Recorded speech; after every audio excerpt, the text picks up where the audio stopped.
So I think as a plant-based or somebody who's plant-based that's looking to eat them, trying to limit fats 3 hours before training and then obviously have them post-training where possible. A lot of the times I see, athletes forgetting like what fats are almost. So like peanut butter is still a fat. If we're looking at avocado, for example, as a breakfast option, it's still a fat source. Yes, healthy. Yeah, eggs, still a healthy fat source. But ultimately, we don't want that directly before training. So it's whether we could go, if we're having a slice of toast, for example, and we normally have peanut butter, and whether we go for jam and a sliced banana on top of it, for example, that's going to give us more carbs as opposed to more fats. And I think one of the bigger challenge really for plant-based eating, as we've covered protein, is probably some of the vitamins and minerals that we find a lot of athletes become deficient in really because of, I suppose, the different style of eating that they take.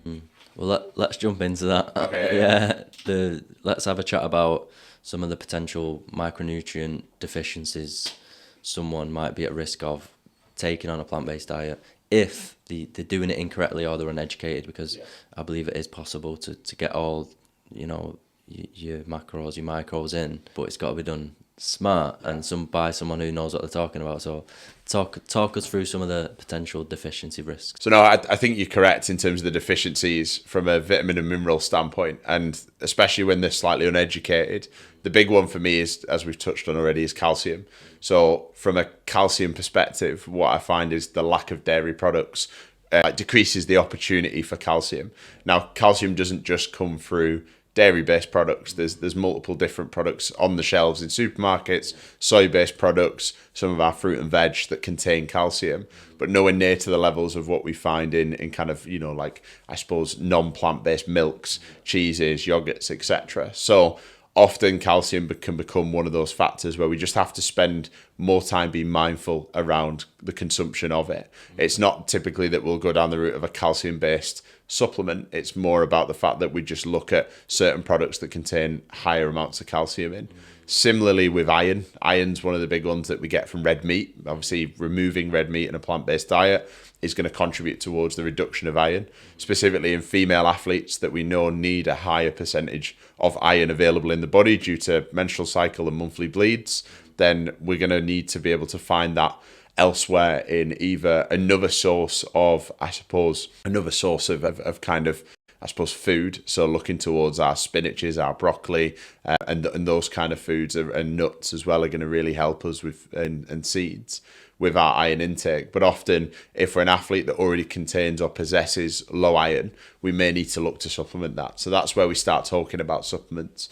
Similarly, we know that calcium and vitamin D have a direct correlation with their ability to absorb. And in the winter months, as we're presented with the lovely sun actually outside today in Manchester, which I'm very impressed with, because normally every time I come here it's raining. And as I was driving home through here from St Helens last night, it was chucking it down and it was awful. In the winter months, we know that most athletes or most people will be vitamin D deficient. Now, there's two reasons for that. One, shorter span of sun during the day, and 80% of our vitamin D comes through sun. And I suppose secondly, when we do go outside, it's normally coats on, hats on, scarves on, because it's 2.5 degrees outside today and we're not going out in t-shirts and shorts, absorbing all of that vitamin D from the sun through our skin. And the UV levels are a lot lower as well, which then causes obviously less Vit D. Now, that's a problem regardless of a plant-based or, a kind of eating a normal kind of intake of food, of meats, etc. But the correlation with calcium is interesting, because if we don't have that calcium available to absorb, the challenge is then going to be that if we aren't then putting the vitamin D in to support the absorption of calcium, we're even like almost kind of uppercutting ourselves and giving ourselves a left hook at the same time when it comes to bone health. So the key is to firstly focus on and prioritize calcium-based foods, and then support yourself with a vitamin D supplement to enhance the absorption of the calcium that is going into the body.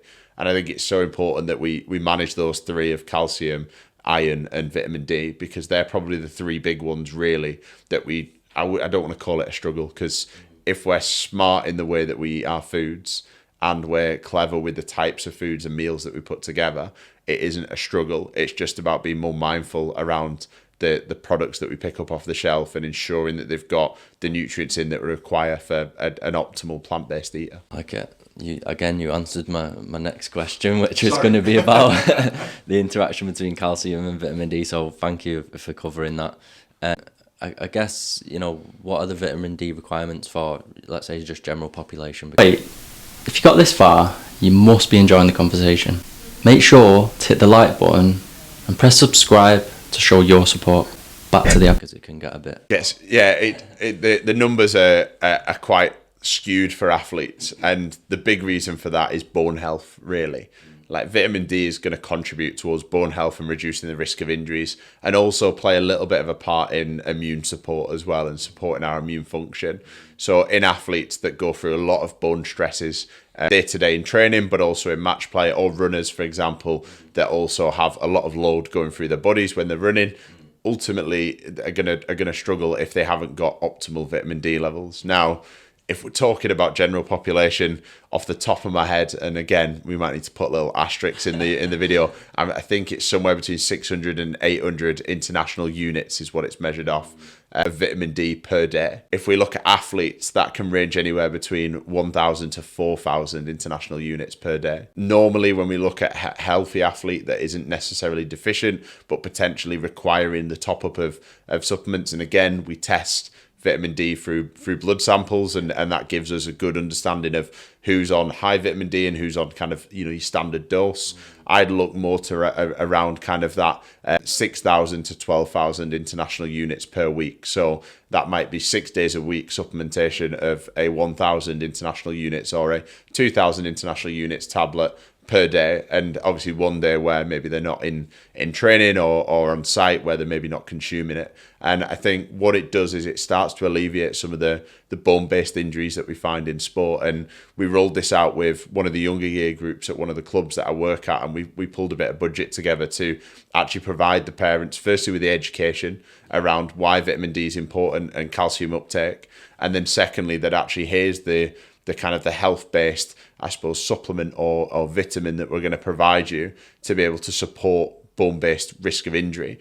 And what we found, and it was quite anecdotal, we didn't measure it in terms of like percentages, but we found from a kind of eyesight and vision that a lot less athletes were coming down with bone-based stresses and small kind of shin splints, kind of like back-related issues, etc., and hip avulsions, which are often kind of subject to bone-based injuries. So we kind of started to conclude in a very small, and again, being a published researcher, I know it's not the best way to go about kind of working it out, but through conversations with the team, realizing that actually what we're doing is somewhat effective. Now it might have been a fluke, but we ran that for the next 3 seasons and saw pretty much the same with that same age group moving through the years. So I think with vitamin D, the sole purpose of it is to support bone-based, I suppose, health and the uptake of calcium. And in terms of, I suppose, dosages, and like I said, I'm hoping I'm right with 600 to 800. I'll be Googling it after this. Yeah,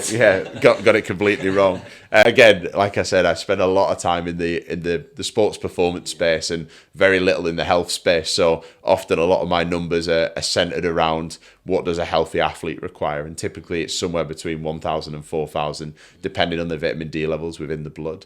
And as I've said, the reason for that is mainly that injury risk factor that we look towards. And do you practice what you preach? I do, actually, believe it or not. I do. I actually buy my own vitamin D. I could quite easily steal it from a club that I work at, but me and the partner have our own little vitamin and mineral pill pots at home. In the winter months, I add vitamin C into there to try and avoid getting ill. Obviously, in my line of work, you don't want to be going into a club with an illness, because if you do, you're probably going to make a squad ill, and before you know it, you're the reason and the instigator that the whole squad's coming down with illness. So I always double down on my vitamin C, which helps to support immune function. I have a vitamin D in there, and then I also have an omega, because I'm not a massive fish eater. I have fish maybe once a week, so just to top up on my omega stores. So yeah, and I do actually have it in one of the little pots that are 7 days a week, and I try and make sure that I'm having the right amounts. The one thing I would say that I don't do that a professional athlete does is I don't go down the route of going to get a blood test to check that I've got the right levels.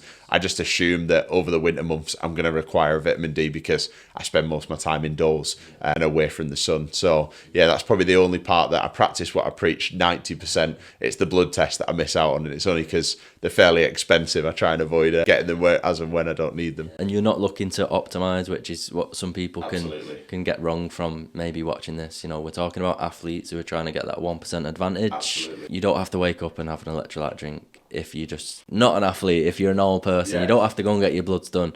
Obviously, if you want to and do that, amazing. But 100%, we're talking about athletes that are trying to gain that edge, really, aren't we? I think in the environment I find myself within, and I suppose living out my dream as wanting to be an athlete and never quite getting there, I think I still see myself as, what can I do to optimize, you know, my running or my training? And, you know, I'm not training for anything specifically, but I'd like to run and I like to go to the gym and take part in, you know, sessions. So it's like, how can I use my knowledge to benefit myself and also be a bit of a, I suppose, not a role model, because that's probably a bit too high up, but showing that I'm doing the right actions and the right things so that the athletes that I speak to, I don't feel fraudulent talking to them. You know, if I'm kicking off at an athlete because they've not touched their morning pill pot with the vitamins and mineral pills in there that we've specifically designed for them because of a blood test, but then I've got a pill pot sat at home that has, you know, 7 days worth in that I've not touched for weeks because I've been too busy, which is normally their excuse, then I can't go at them to tell them that they need to do the right things. Or likewise in the morning, if I'm pulling, you know, professional rugby players up or professional lacrosse players up for having a coffee first thing in the morning with the breakfast, when they wake up, when they're on a camp, and then I'm sat there with a coffee while I'm sipping the coffee telling them they shouldn't be having that, they should be having an electrolyte-based drink, and then going for the coffee 90 minutes later, I look very contradictory. So I think it's trying to almost, yes, like you say, some of this stuff is very kind of high-level 1%, but at the same time, I think there is elements and parts of it that we can build into our daily life just to optimize generally. You know, hydration is always going to be important, regardless whether you're an athlete or general population. Likewise, making sure our vitamin D levels are in the right place. Yes, we don't have to go get a blood test, but knowing what we know in the research from general population studies that we don't get sun in the winter months. Thank you for tuning in. If you enjoyed that clip, click here to get the full episode. And don't forget to subscribe.